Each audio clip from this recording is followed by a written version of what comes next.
Oh, oh my god.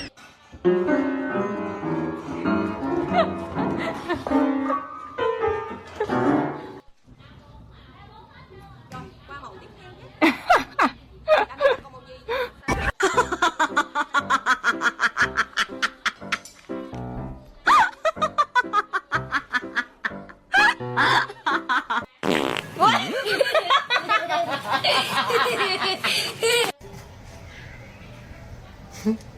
Coi em chỉ nói là hỏi thật khen mà muốn mà hãy quan sát giúp cho em cái vải này nó khác nước thì cho em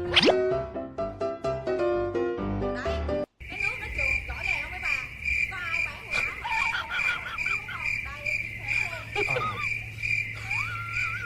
Đấy, có phải nước nó đổ không mọi người? Nó không khác nước là những dòng ok nha mọi người, với tất cả những dòng phong thủy này các bạn ơi, không nói là cái gì là tao test mấy chị luôn, nước mấy chị đổ trực tiếp lên vải nó sẽ thấm, nó sẽ thấm liền, nhưng cái dòng này nó kháng nước mấy chị thấy không, những cái dòng đầu tiên nó nằm ở đây đây nó kháng nước dày này. Đấy.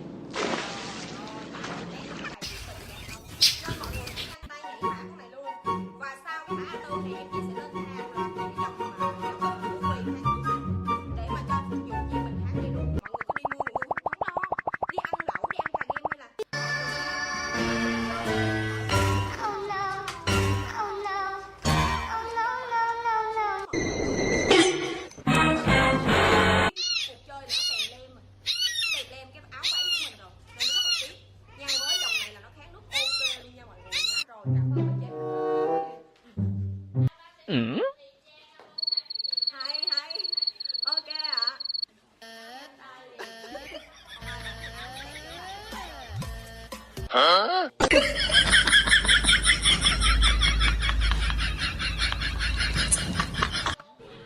You're gonna hurt Qua yourself. mẫu tiếp theo nhé. Anh ấy mặc con màu gì vậy?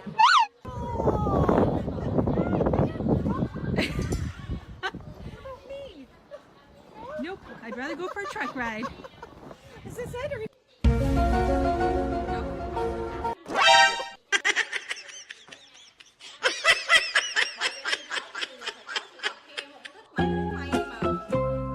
Quan sát